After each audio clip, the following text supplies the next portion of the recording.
So I think we should probably get started here because we've got a full 60 minutes to get through. My name's Richard Rouse. I'm a game designer, writer, and director at my own company, Paranoid Productions, where I'm working on a experimental action stealth game with some weird narrative stuff in it.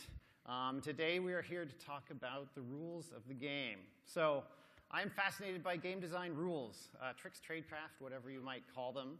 You know, as game designers, we spend our days making up rules about the games that we're creating. So it's only natural that some of us start thinking about the rules of, you know, life itself and like, how could I model this human interaction in this game using rules? And then it's naturally that we extend that to the art of game design itself and think about, well, what are the rules? If I could just follow them, I could make my game fun.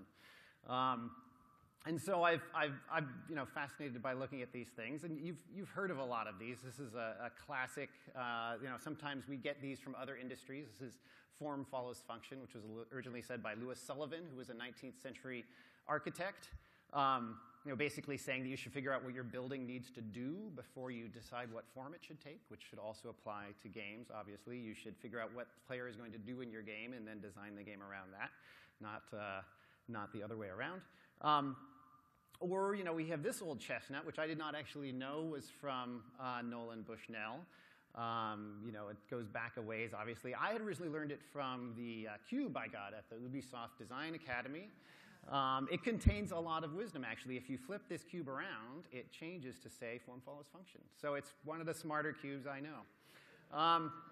So you should really think about the source of some of the game design rules that you may hear, I find. Because if we look at the world of, say, self-help books, or business help books, or whatever you call these things, often you'll find that the thing that the people who are writing all these proclamations about rules to live by or whatever, the main thing they're known for is giving advice, right? That they don't actually have a craft of their own. They've never made anything of their own. They're just known for giving advice, and that's fine.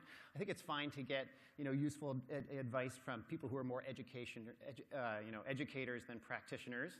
But the rules I find most interesting are those from game designers whose work I really respect. So, for example, Sid Meier is famous for doing a lot of sort of things that you can capture in a nice rule format. For example, it's one of my favorite. There are 3 types of games: games where the designer is having all the fun, games where the computer is having all the fun, and games where the player is having all the fun. His point here being, I've certainly heard a lot of game designers say this to me of, I really had a lot of fun making this game, but I don't really like playing it. Well, that's probably a bad sign. And you should always remember who the end goal is to make the player have fun, not just to have fun making the thing yourself, though it's nice when you can do that too. Or, heavy computational games where the computer is doing this amazing simulation that is completely opaque to the player. Maybe that's not the best use of a game either. Another quote I like comes from Brenda Romero, who's sitting here in the second row. She said, the interface is the gameplay, saying that, for those of you who might be working on a game and you get all the systems working really well, but the player has trouble interfacing with it, the player doesn't know how to control it, they don't get good feedback, and it's kind of not going to matter. And you shouldn't put off, doing the interface to your game until the end. You sort of do that at your peril. Will Wright is famous for saying a number of quotable things about game design. I feel sad having learned about the shutdown of Maxis Emeryville this morning, and felt I had this slide in there for ages, and I've loved a lot of games that came out of that studio, so it's sad to hear. Anyway, so Will Wright said this about how you should really focus your game. Your game is not complete until there's nothing else you can remove. He attributed it to a expression about Japanese gardens, that they say they should take out everything and then the garden is complete. It's also attributed to other industries, so who knows what the actual origin of this maxim is. So when we look at rules like this, though, we should think about, are these rules really universal? Do they apply to everything, to all game types? And I don't think that they necessarily do. I mean, there's hundreds of types and genres of games that we've already made as an industry and as a medium. And I think there's hundreds of types of games we haven't made yet. And to think that these rules necessarily apply the same to everything or can be so universal as to, anything you might think you have to follow these rules, I don't think that's necessarily true. I think that game design rules are personal, not universal. I think that the rules people come up with define them as a creator. So if you're thinking to yourself, hey, I want to make a game like Sid Meier or Brenda or Will, you might look at their rules and say, hey, well, I can learn from some of this and then come up with my own rules that'll supplement that. Maybe some of their rules I will move on from and not have to follow that one. It's a choice each of us have to make as a game designer, because I just don't think there are any completely universal rules. So today, that's what we're going to do, is we're going to go through, have 5 speakers come up here for 10 minutes each. They're each going to speak about their own rules that they use in creating games, and these are personal rules, rules that you probably haven't heard other places, that you may agree or disagree with, but I hope that as you hear each of them, you're thinking, well, how does this compare to my own philosophy? How will this, change how I work on games in the future, potentially? So with that, our first speaker is Laura Lynn McWilliams. She is a veteran of the industry, having worked on everything from Full Spectrum Warrior to the MMO for all ages, Free Realms. She also worked on a Snoop Dogg game, which I got to play while I was at Midway, but never made it out into the rest of the world, sadly. And in 2014, she was honored as one of Gamasutra's top 10 game developers. So with that, I give you Laura Lynn.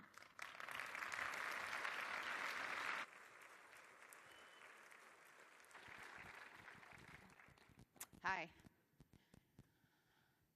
So my rule that I'm going to be talking about is to stress emotional connections at a systemic level. And when you look at the games that I've made, they're super eclectic. You would think a lot of them, there's nothing in common between them, but actually there is. There's a thread between all of these games that they take not just character emotion, but player emotion and create a system out of it. So that's what I'm going to be talking about today. So as designers, we're all about making connections between player actions and how those actions are rewarded in a game. And that can be explicit UI, for example, like dialogue trees, right? Which good ones tell you not just what it's about, but what might happen when you say it. But also we think about it on the back end for feedback about the choices that you've made, like this from Darkest Dungeon. We understand these tangible needs of a player to give us input and for us to have the game do something in response. But really, at the heart of a player's interaction is not the interaction itself, it's the motive behind that interaction. Basic human needs, like, for example, the need for wealth, which is why players in MMOs collect coins, right? To spend it to feel rich. There's an inherent value in that. Like the need for relationship. You can see this behind a lot of the systems in BioWare games. Like a need for mastery. This emotion is behind Dark Souls. When you really think about it, it's behind the systems. And even the search for meaning in life, these are all things that we know gamers bring to the table when they come to play our game. But we think about systems in a whole separate category from the emotional side of games in most design teams. In fact, when you think about it, they're even separate groups on larger teams. The systems team is totally separate from the story team.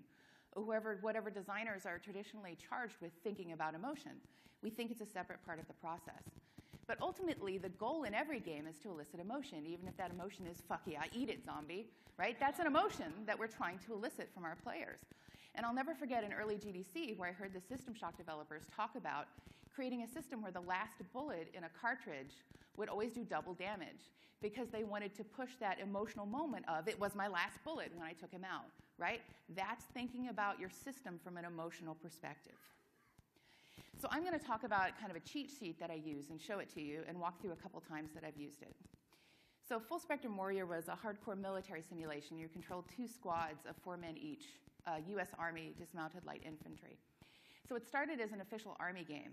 And what that meant, since we maintained that authenticity, was that there is 0 tolerance for any casualties on your team. Now, in the training version, that meant game over the minute a soldier died. But I was looking at it as an emotional experience for the player. I wanted you to understand what it's like to be a soldier on the field with a very documentary-style feel to it. It was really important to me that you cared about your soldiers dying, not because it was game over, but because they were your guys. So I started thinking about how can I design a system around the human need to feel attached to another person. So this is the cheat sheet that I use. So you start off with needs, right? Human needs. These are not necessarily game needs. So it's things like a need to feel progress, a need to feel individualism, like I'm making my own way through this game. Agency, right? Ownership. The second step in it is what interactions the players can actually take in your game. So in Full Spectrum Warrior, that was interacting with cover to take cover behind it, or interacting with a trigger that might make an event happen, like a car bomb.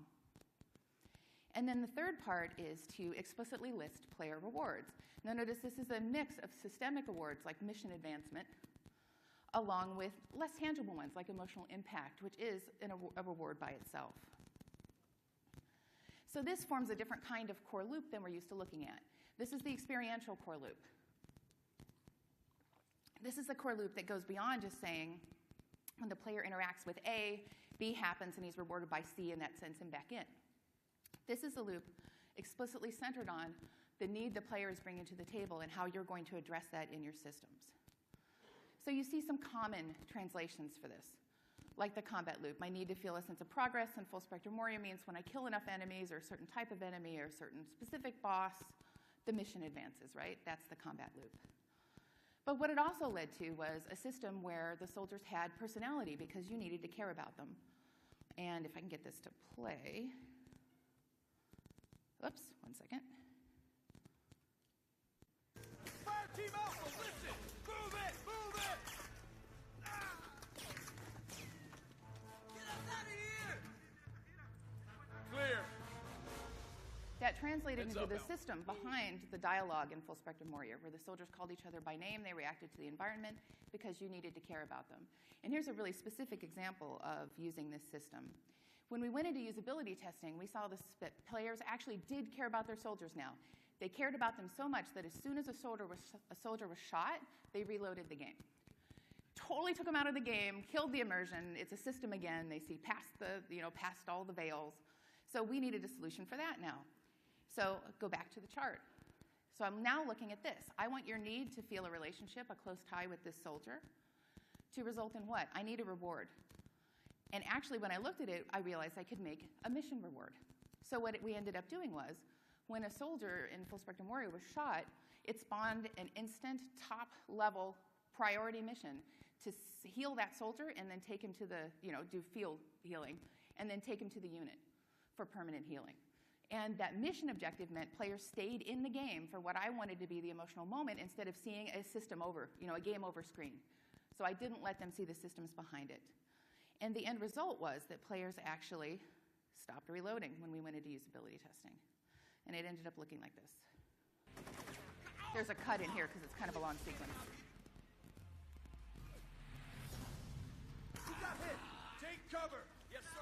Alpha. And you'll actually hear him call him by name, which is a very important element, I think, to your emotional attachment. Swapping out. Good. Help Silverman. You got it. AR Devereaux at your service. M4, sir.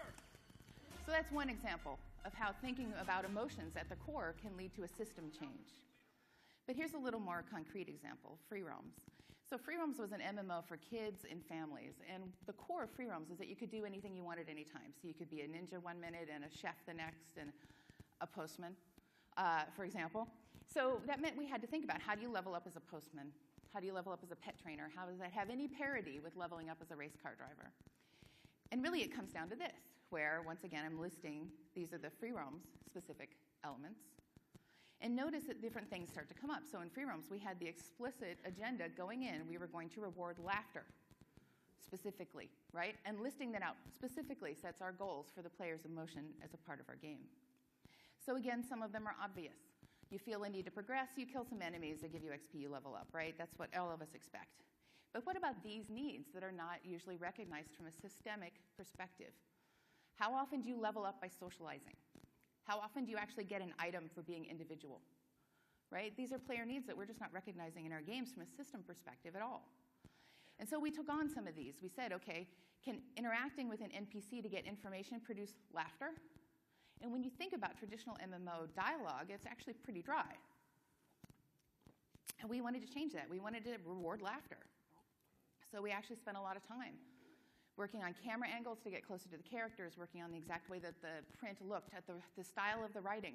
You can even see it in your response is thanks, right? A very positive response to give a very positive feeling. But even going beyond that, we actually realized by using this technique some specific problems we had in our game. For example, players were not leveling up, and we were trying to figure out why. We saw in the metrics that they weren't leveling up the way we expected. When we actually started looking at it really closely, we realized the reason was because they were socializing. They were hanging out with each other and having parties and showing off clothes and all of these things that none of our systems handled at all, right? Completely outside of our systems. So what this meant was our loop went like this.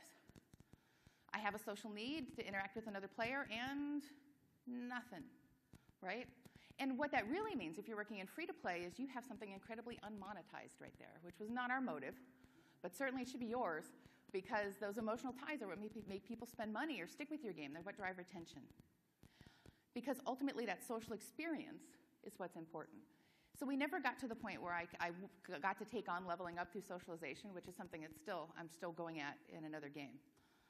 But what we did do was think about another reward that we had available, which was appearance items. So my need for social status through another player creates a social loop in giving me appearance items. And we explicitly had a ton of updates that featured player appearance items, specifically tied to showing off, birthday parties, those sorts of events. Boom boxes that make everybody dance. Our retention went way up. Players were very happy. Actually, we made money off of those items, which is a nice side effect. But ultimately, what I like about doing this kind of chart is that it leads to brainstorming. It leads you to make connections that you might not make otherwise by explicitly treating player emotions as a core part of your systems design and focusing on those needs really at the heart of it. What player need, what human need are we trying to satisfy? Because ultimately, that's why we make games, right? We're trying to make emotional meaning for players and emotional meaning for ourselves as well. Thank you.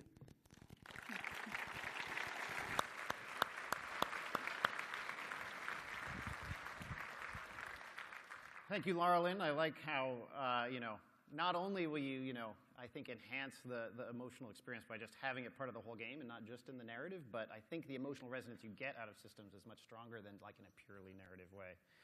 All right, our next speaker hardly needs much introduction, only to say that if you've played an RPG in the last 20 years, there's a good chance Chris worked on an entry in that franchise, particularly if it's post-apocalyptic. Or you might know him as the lead designer and writer of one of the most beloved narrative games of all time, Planescape Torment. I give you Chris Avallone.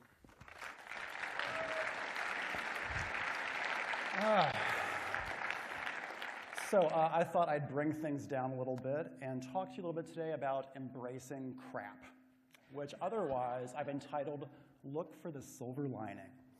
And what inspired this was every Wednesday at Obsidian, my only two friends, Brian Menzie, who designed the Vault Boy for Fallout, and Anthony Davis, who helped me on Knights of the Republic 2, we go to the comic book store and we have very long conversations about movies that we hate and TV shows that we hate. And these conversations go on for a very long time.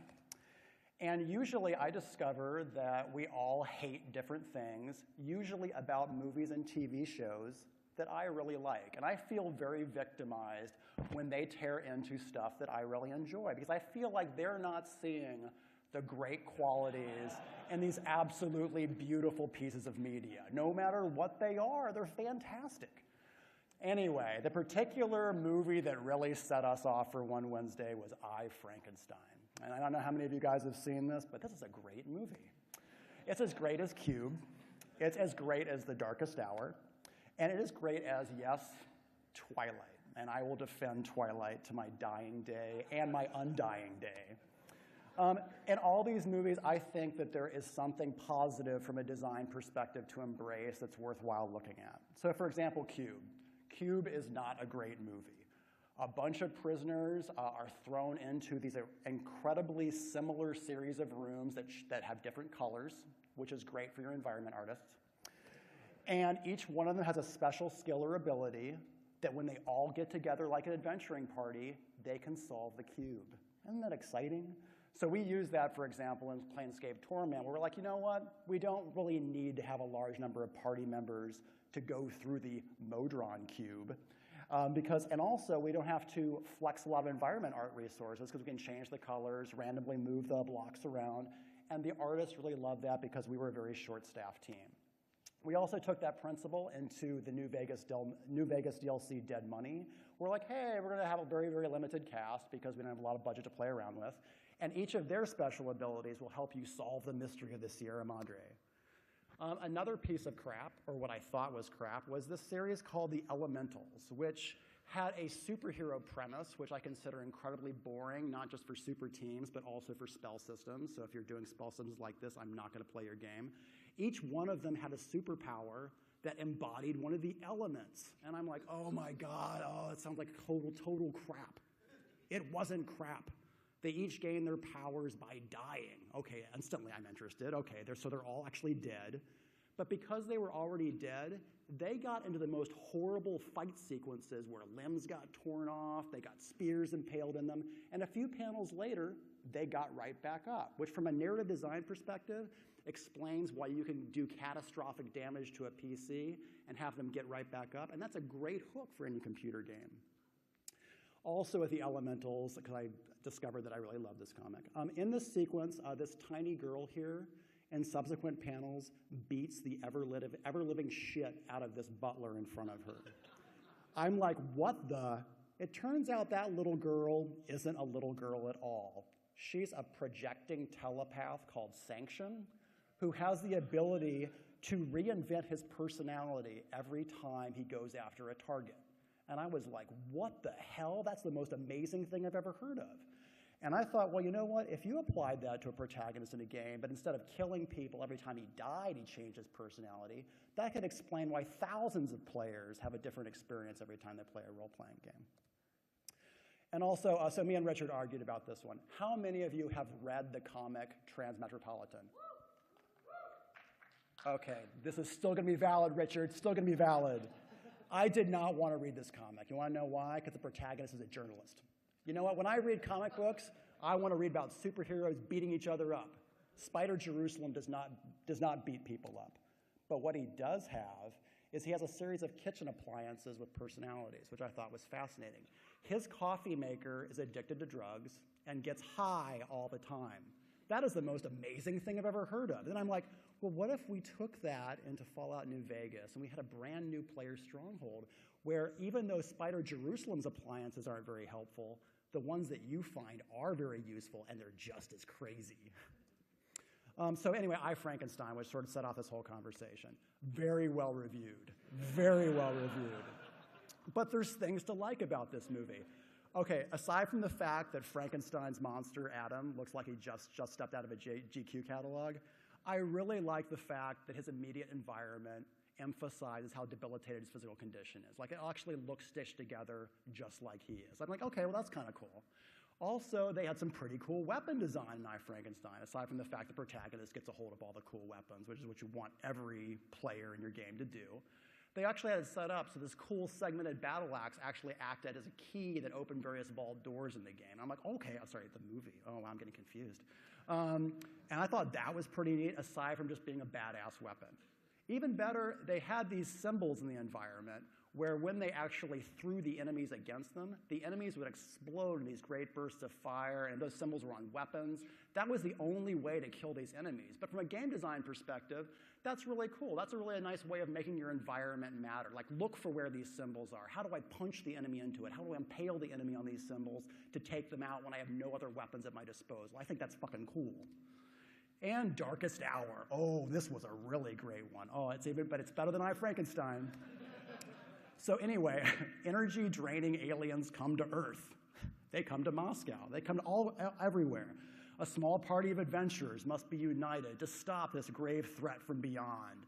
But the way they do it is one of them is actually the inventor of this social app that tracks where the other potential party members are and gets them into the party. And I'm like, hey, that's kind of a cool game design thing, and that explains why they can all get together and speak the same language. That's awesome. Also, the aliens in Darkest Hour are a little bit interesting because they're invisible until they get near a piece of machinery that can be turned on with electricity. So you can actually pay attention to your environment and see these invisible creatures depending on just where you scan and where you look for where they might turn something on. And I thought it was a really cool way for environment design to pay attention to your surroundings. Or if you actually had light bulbs on you, they would light up whenever the invisible creatures came nearby, or cell phones would go off.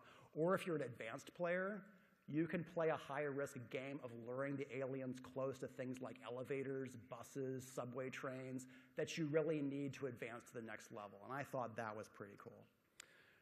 So a micro-design trick, which I'm going to slip in here, is the idea of special features. You should always watch the special features for any movie that you watch. And here's my special feature for you. Every single movie I watch, I try and do it on the iPad so I can take screen captures and give it as reference art to every other department at the studio when I need to explain what I'm talking about. But anyway, back to movies like Twilight. I probably should have used 50 Shades of Grey, but I'm sure there's more ways to make that exciting that I just simply have not thought about. I think every creative director and designer needs to embrace why people like a certain form of media, no matter what it takes. because sometimes all those bad ideas will give you a lot of inspiration. And what I usually do is instead of leaving notes in my books, I actually use my Kindle to make all the notes, and I do like numeric codes for each entry, and then I run a batch file, and then I organize those into different documents, and that allows me to use them as a source of inspiration, for when I want to create art. I don't get bogged down with going through notes because it's already organized. Anyway, Twilight. So Twilight, a little bit better than the other movies, but as much as you may not be a romantic, just like me, there are good things about the romance in this movie, aside from the creepy, stalkery elements. And note the subtle use of the owl wings behind Edward there. Isn't that subtle? That is very subtle. I like little touches like the fact when they go on a date and the waitress is trying to flirt with Edward, he totally blows her off. I bet that's a very nice little touch. It's a very human moment. It shows how much he cares about Bella. I'm all for that. I like the fact that her dad isn't a dick. I'm like, wow, no more real parental rebellion here. At least one of the family members in this situation is actually a good person. I liked the fact that each of the vampires had their own unique ability. I'm like, that's kind of nice. And also, this was the touch that really did it for me. In Edward's house, they have this display of all the graduation caps they've accumulated over the years because they've graduated high school so many times. And I'm like, you know what? She absolutely did not have to put that touch in the book or the movie. And guess what? It's there. It's a nice, subtle way of reinforcing their immortality. So I guess my point today is take what you would consider to be crap or a negative experience. It might take itself too seriously. Find a way to transform that element into something that people love. And chances are you'll make a really good game element out of it. Thank you.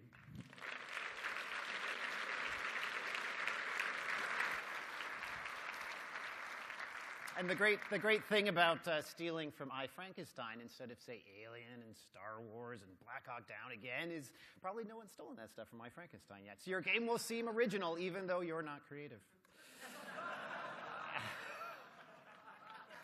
So our next speaker, speaking of not creative, is Dan Teasdale. Sorry, I'm just burning all the bridges.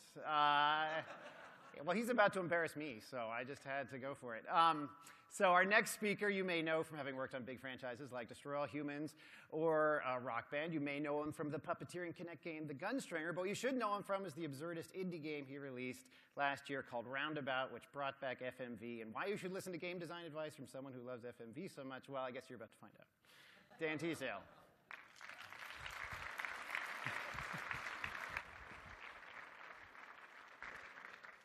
Thank you for that ringing endorsement there, Richard.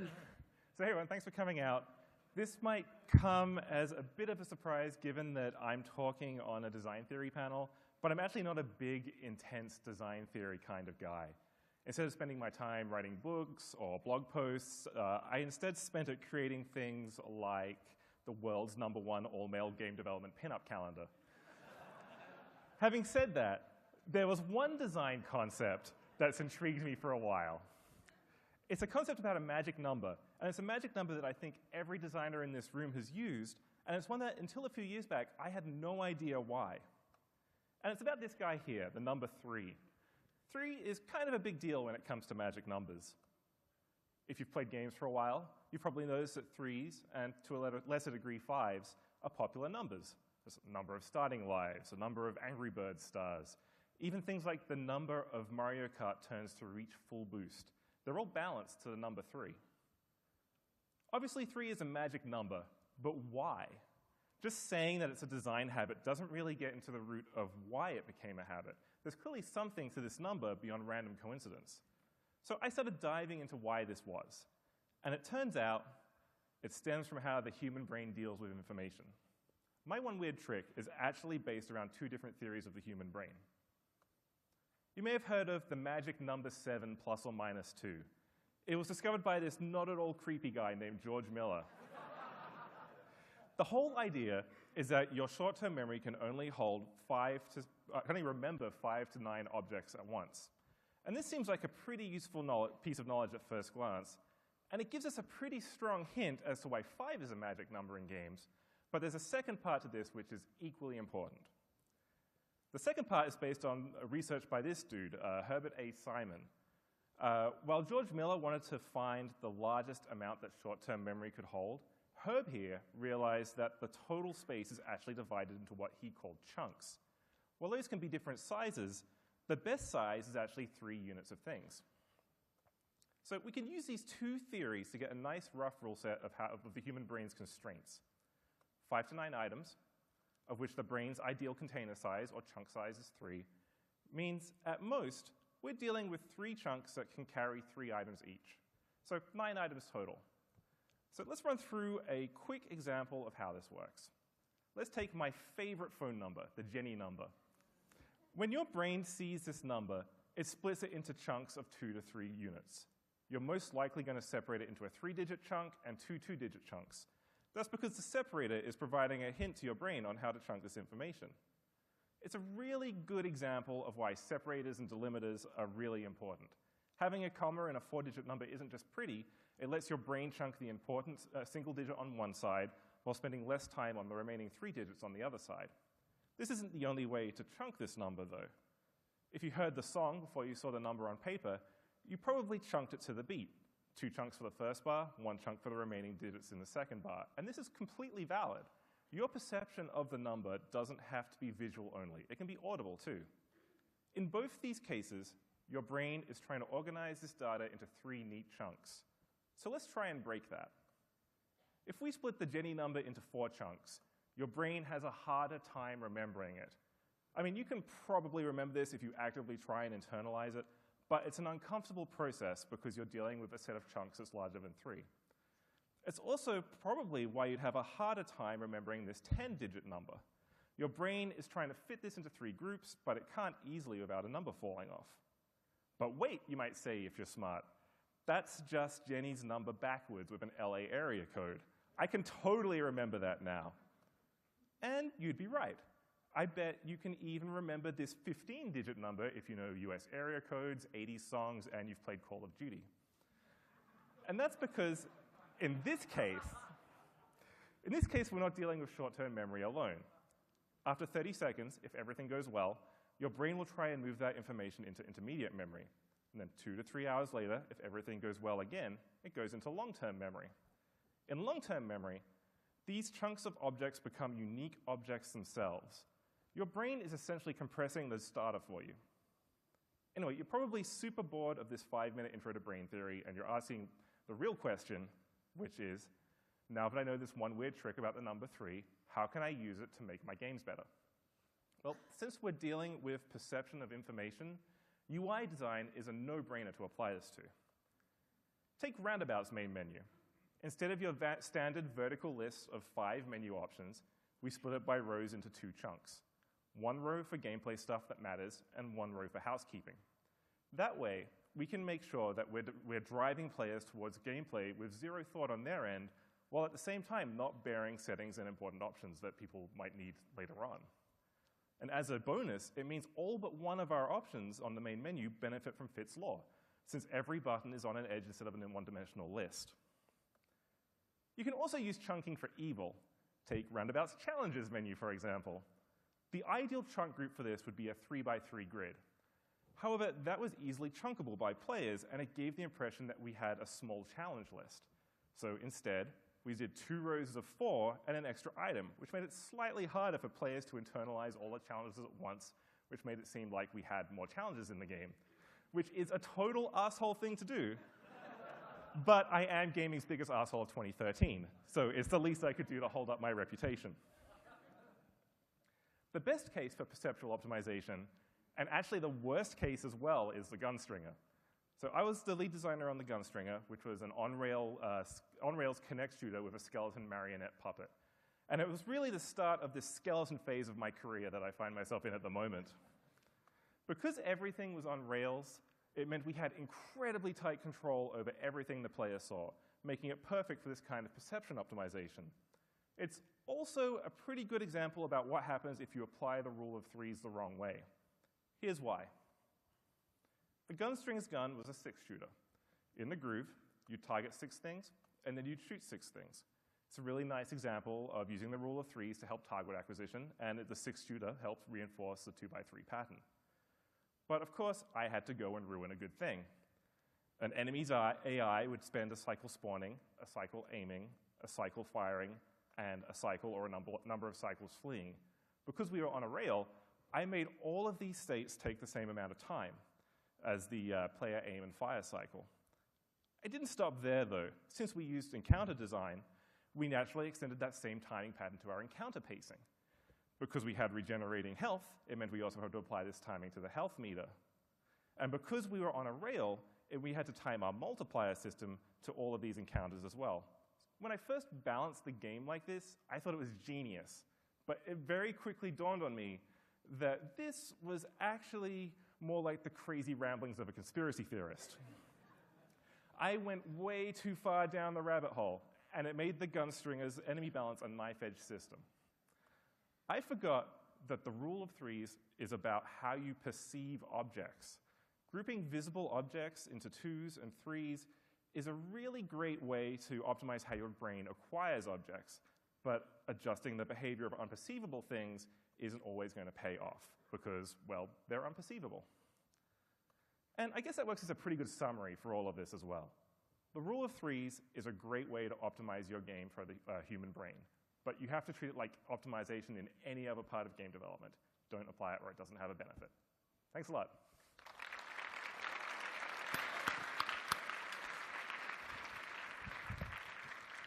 Thank you, Dan. So moving right along here, we're running a little short on time. So next up, we have Kim McAuliffe. She is a veteran game designer as well, who just finished up working on Project Spark at Microsoft. She's worked on everything from big and small things, from SOCOM to The Sims, and is here to tell you whether size matters in the end. I give you Kim McAuliffe.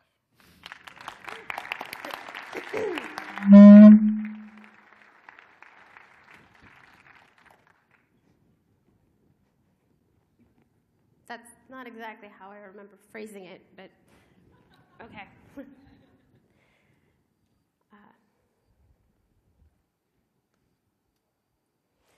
Okay, so often as game developers, we're focused on the big picture, but today I'm going to talk about why it can be important to fight for the little things. One of my favorite little things in Portal 2 is a moment where you can choose to rescue a different little turret from incineration.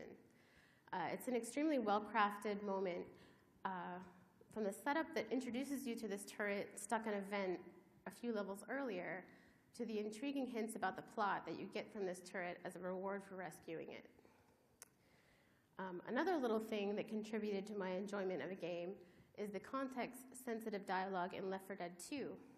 The way the characters respond when one of them gets hurt or killed made them feel human and deepened my desire to make sure that they stayed alive. The design trick that I want to talk about today is fight for the little things, because they can have a surprisingly big impact on players and even the development team. And the things that impact your players can then in turn have a positive impact on the success of your game. In Contagious, Wharton marketing professor Jonah Berger shares his research exploring why some products and ideas catch on and others don't. One of the principles that he focuses on is social currency. People gain social currency by talking about remarkable things, gaining positive impressions with their coworkers and family and colleagues. In other words, we talk about things that are cool because it makes us look cool to others.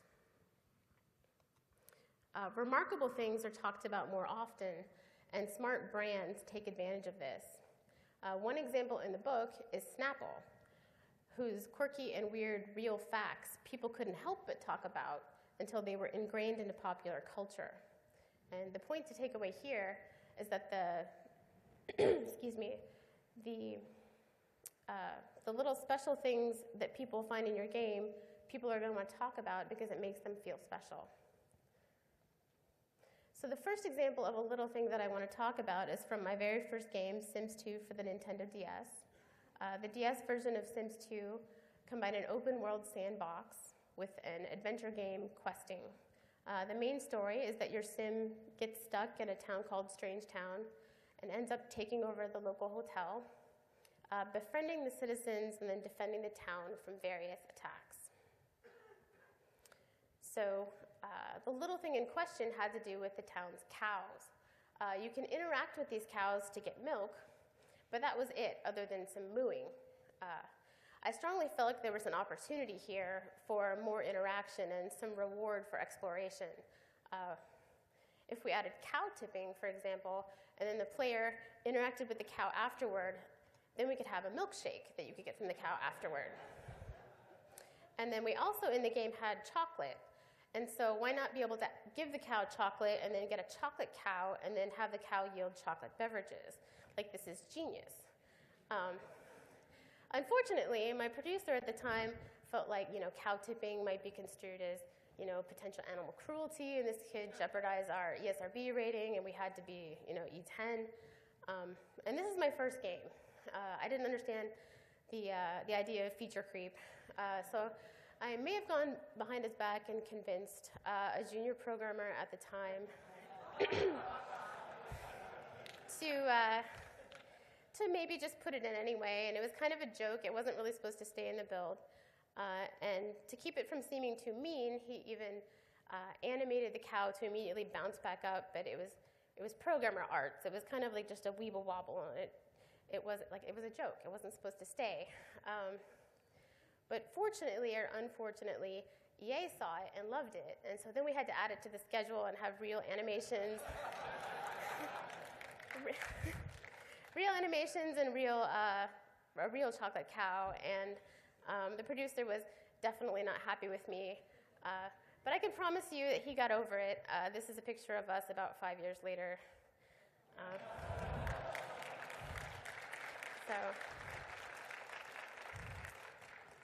So this kind of felt like just my small little victory. This is my first game ever. And I wasn't driving the creative vision or anything. I was a mission designer and a scripter, but this is my creative contribution. But the impact turned out to be much bigger than I could have seen at the time. Here it's called out in the IGN walkthrough as clever and amusing. Another thing that happened, this is a friend request or a message from a girl in the UK a few years later who wanted to be my friend because Sims 2 DS was her favorite game ever. And I was like, wow, that's awesome. I asked her if she ever found the chocolate cow because I was afraid people would never find it. There were no hints in the game about it. And she was like, well, of course I did.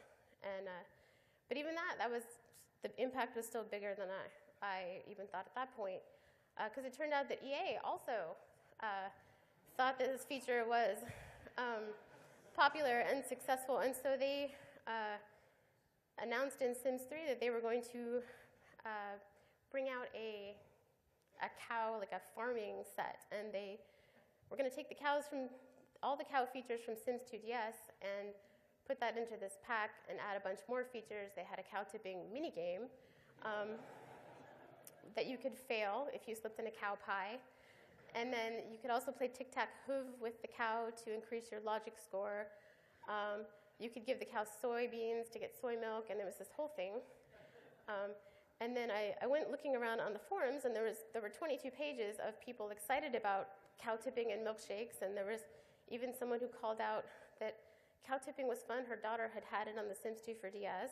There was a hashtag that came out when this was about to launch, and then on the day that it launched, people were posting pictures of their Sims playing with cows.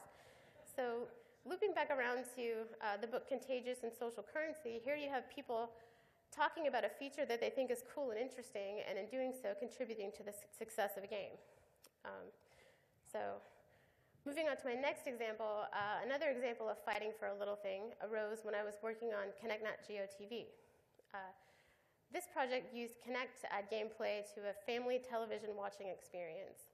And there are multiple ways to interact with the TV, including an augmented reality game where you dressed up as the animal star of the show, and the show went into your living room and you became the animals and played games based on the main narrative from that episode. The little thing, the battle over the little things that I'm talking about today involved the sidetracks. The sidetracks feature, these were special stories that we wrote together with Grizzly Creek Films, who did the original show, and then filmed on location. And these were designed to be conversations that were directly between Casey and the kids, where the players got to be in control of how the adventure unfolded. And how this worked was that Casey would stop during the adventure and ask the kids a question, and then based on what they said, there would be one of two different segments that would play next. And the problem that we encountered is that Kinect could only track 2 skeletons at a time, but we wanted the whole family to play together.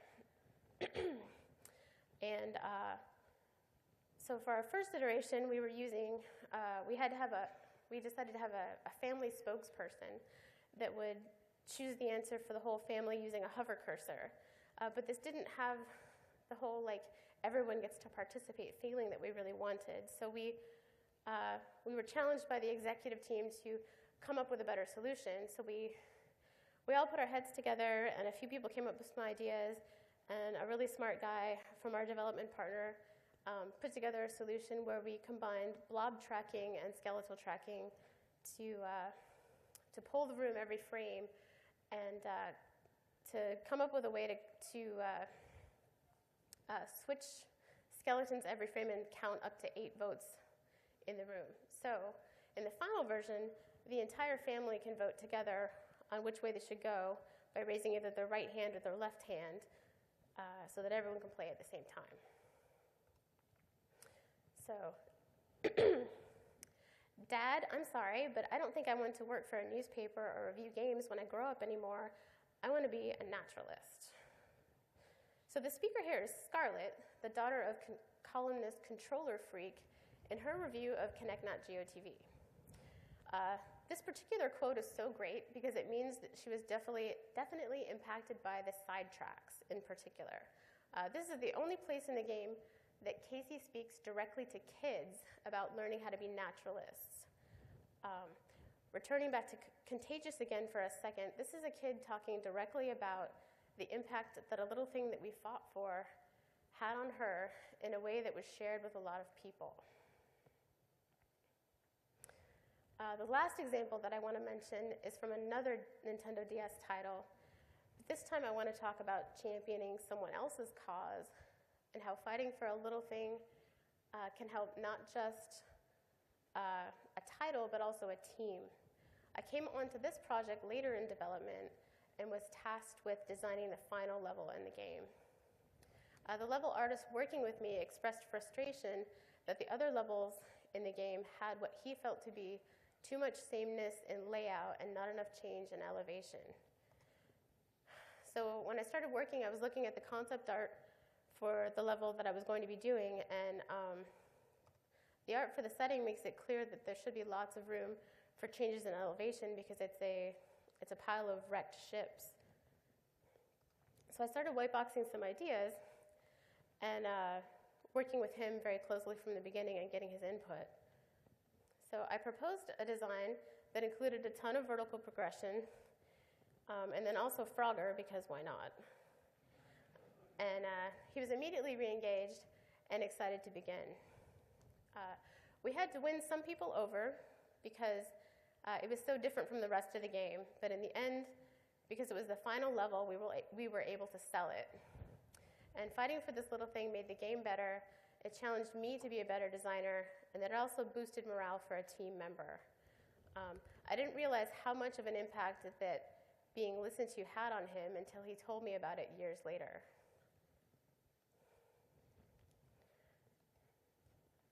So in closing, fighting for the little things during the development of your game pays off in big ways. If you're on a project where you're not the creative lead, it's a way to carve out your own creative stamp on the game. It may be a way to support a team member by fighting for a cause that they believe in. Finally, if a feature means a lot to you, it might have a big impact on your players as well. And the little things that impact your players will be the things that they want to share with others, which is the best promotion that you can ask for. Thank you.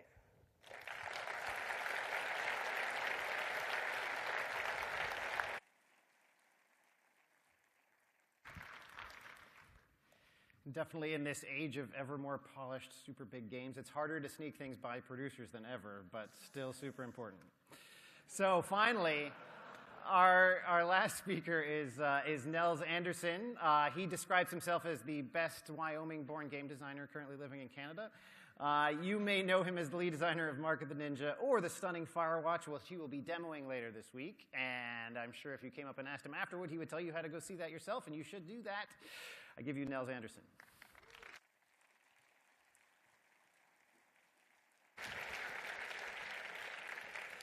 Hello, is this thing on? Okay, cool. Yeah, oh, Richard, you didn't change my X to an actual number. All right, well, whatever. My name is Nels Anderson, and my cool game design... Yeah, sure, it's a variable. It's whatever number it needs to be. All right, so my cool game design rule today I'm going to be talking about is don't try to evaluate your own game. So as Richard mentions, I used to work at this place, and I was a lead designer on this game, and then I helped start up this place, and now we're working on this cool game.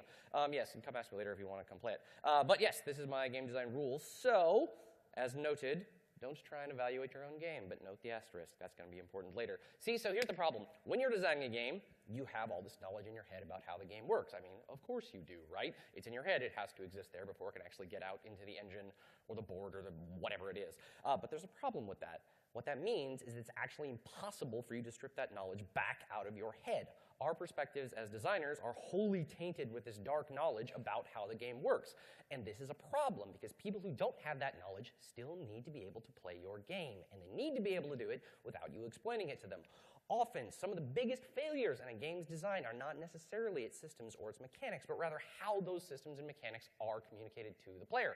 At the very least, it's often nearly impossible to determine whether a problem is having with the game is because of the design itself or simply because they didn't understand what was actually needed to be understood. Of course, so surprising absolutely no one, the answer to that is to do a crap load of playtesting. Now, obviously, there's been a million GDC talks about the who, what, when, where, why of playtesting, about people far more eloquent than me and for way longer than 10 minutes, so I'm not going to talk about that particularly, but, you know, even folks like Richard, who wrote this awesome game design book, there's an entire chapter about playtesting. But there is one very important practice I do want to call out about playtesting that's not really about actual process, but more about the mindset, the design mindset that one can adopt when observing and reacting to playtests. So one thing that I see people doing wrong in playtesting, and I find myself still doing this sometimes, is the designer ends up listening to the solutions that come out of the playtest rather than the problems themselves. See, here's the thing about people who aren't game designers. Surprise!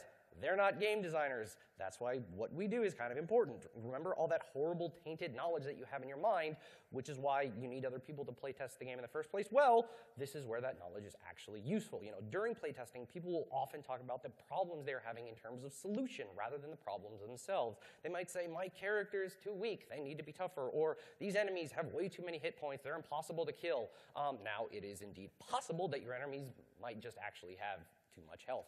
But it might be that they actually have some weakness that the player just didn't understand. Or maybe the playtester missed some important item that's actually the counter to that kind of enemy. Or there's like a million reasons why the playtester could be feeling the way they are. That's why it's essential to personally observe playtests and focus on the player's behavior. You know, if it's unclear, ask them afterward why they were doing what they were doing. This happened all the time during Mark of the Ninja's development, and I gave a talk here a couple years ago about that, so it's on the vault. Also, you can just grab the slides and the text on my website. But this is where it comes back to the game design rules. So what I said at the beginning was don't try and evaluate your own game. But remember our friend Mr. Asterisk, this important caveat. Well, if we actually expand out this entire rule, what it is don't try to evaluate your own game, but only you know what it should be. See, so obviously during all that playtesting I mentioned, another problem I find some designers have is they do not actually have a specific coherent vision for the particular moment they're trying to evaluate. Running a playtest, or hell, even evaluating an entire design based on whether or not it is fun is an absolutely ludicrous notion, right? Like, what is and isn't fun is not only utterly subjective between players, but it's actually such a broad term, it generally describes just about nothing. What makes Mario Kart 8 fun is completely different from what makes Dark Souls fun, and both of those things are completely different from what makes Silent Hill fun. And yet, some people seem to think that fun is just this universal positive category that all games should have. As a brief aside, maybe let's actually just stop saying games should be fun altogether. One, because it's noted, well, thank you, it's basically a meaningless word, right? And two, calling something like Silent Hill or Dark Souls fun even further highlights the absurdity of using that term some kind of universal positive descriptor to begin with. So, I don't know, let's say compelling instead or something. Anyway, So what makes a game experience compelling depends hugely on the game. So you need to have a vision for what a particular mechanic, moment, whatever it is, actually supposed to feel like. It needs to be tangible and evaluable. Apparently, a term some folks use for this is design intent, which I like that term a lot. So for any particular moment, it needs to have a design intent that's something you can articulate. And at some level, the players need to feel that as well, even if obviously they can't articulate it quite as clearly, right? So when you have that clear articulatable goal, then as you're playtesting, you can evaluate, well, is this moving us closer toward this specific thing? And if not, what can we do to get us closer in that direction? But if that goal is just to have your game be fun, then you are just going to spiral into a million subjective arguments, and quickly you'll just want to wither up and die. So, to be briefly tangible, we were recently playtesting Firewatch a whole bunch, and there's a bit right at the beginning where the player discovers someone setting off fireworks in the middle of the woods, which obviously during the middle of fire season is a really goddamn bad idea. So the player has to find their way toward where these fireworks are coming from. Now, Firewatch is a game about narrative and exploration, but this bit right at the beginning, we didn't actually mean for the path to be unclear, but playtesting it, people kind of totally got lost. Not necessarily in a bad way, right? Some people even said, oh, they enjoyed being lost and kind of confused and enjoyed the exploration. The problem is that even though some people's experience was relatively positive, if we left that as is, then the bits later where we kind of do intentionally want the players to be lost for a little bit, those moments wouldn't be unique. They'd just be kind of they'd just be kind of samey. It's like, oh, I guess the experience of playing this game is being lost all the time. So instead, we improve the wayfinding in that initial area, and obviously we're going to keep looking for that as we continue playtesting. So the notion of design intent does stand in contrast to something that some folks talk about pretty frequently, the notion of building a minimum viable product, or MVP. And to be perfectly honest, as far as at least games are concerned, in my opinion, the notion of an MVP is kind of bullshit. The idea at a high level is basically you build the simplest, cheapest version of something, then you put it in front of a bunch of people, and then you change it and update it in response to what they find attractive or appealing. Wait, hold on, that just sounds like exactly what we were talking about, right? Except in almost all discussions of MVPs, there's one very important thing missing, that vision. Minimum viable products fall out of the garbage heap of Silicon Valley startup culture, where the only purpose for creating anything is to sell it, either to customers or more likely to a different Silicon Valley company. If you're making something interesting, like say a really cool new piece of communication software, but early adopters are just using it to schedule doctor's appointments or something, well, you actually just drop everything you originally wanted to do and then you pivot. And now I guess you're making calendaring software. I mean, maybe there's some value to all this if all you care about is building products to be sold. Honestly, I'd even question the value of that pretty heavily. That's a whole other can of worms. But this is especially poor for games. As our good friend Mark Cerny once said, if you ask someone what they want in a game, they're just going to tell you about the last rad game that they played. This notion of minimum viable products is really good at finding local maxima, at optimizing under known conditions. But what results from this creation is usually just a bunch of samey games guilty of the worst sin, being boring. Some of these aren't necessarily bad games per se. They're just really, really goddamn boring. They're uninteresting, right? There's a million of them, and they're all basically the same in terms of presentation, that sort of vaguely cartoony, appeals to everyone aesthetic, in terms of the play experience, in terms of kind of the vapid treadmill of gameplay. They're all just kind of the same. And of course, you can level the same criticism at a certain subset of AAA games or independently made games or whatever else, because all of those games were basically built to be sellable or good or fun or whatever else, but nothing more specific than that. So, don't be content designing toward that local maxima, building something that's really just meant to be sold. I know all of your games can be unique, compelling experiences. Stay focused on that. And while you're having people play what's being built, listen for the problems they're having, not just the solutions. I'll leave this with something Mr. Neil Gaiman said, because I certainly couldn't have said this any better. Remember, when people tell you something's wrong or doesn't work for them, they are almost always right. When they tell you exactly what they think is wrong and how to fix it, they are almost always wrong. That's it. Thank you very much.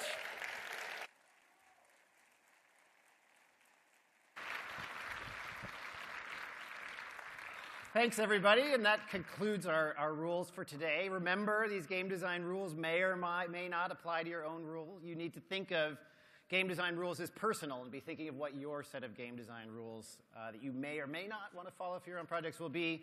The slides for this will be up on my website. Thanks, everybody, for coming.